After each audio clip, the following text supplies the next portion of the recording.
Hi friends, আমি একজন কাঠ মিস্ত্রি। আমি আপনাদেরকে একটা জিনিস দেখাচ্ছি। একাই পাল্লা ফিটিং করা যাবে, যেরকম একটা জিনিস। আমি একাই কাজ করি, আমার কোনো হেল্পার নেই, কোনো মিস্ত্রি নেই।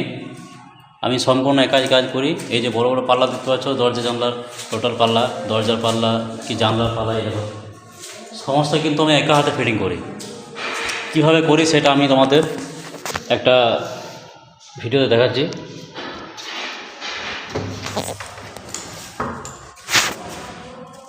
কবজা আছে পেছনের সাইজে, কবজার সাইডে কিন্তু আমি একটা 2.5 ইঞ্চি কি 2 ইঞ্চি ব্রেক সেট দিয়েছি। এই পিনের সাহায্যে কিন্তু আপনার পুরো দরজাটা একাই দাঁড়িয়ে আছে, কোনো হেল্পার লাগবে না, কোনো সাপোর্ট লাগবে না। কারণ একটা দরজার জন্য ফিটিং করার জন্য এই একটা জলই কিন্তু আপনার খুবই দরকার। এটা কিন্তু আপনার একটা হেল্পার থেকেও কিন্তু বহুত দামি জিনিস। একটা হেল্পারে যে কাজটা করবে তার 3 নম্বর কাজ কিন্তু এই কাঠিটা করতে পারে। যদি এই ভিডিওটা আপনার ভালো লেগে থাকে তো আমাকে ফলো করে থাকবেন। আমি নিত্য নতুন জিনিস ভিডিও আপলোড করব, আর আপনারা সাপোর্ট করবেন যেন আমি আগে বাড়তে পারি।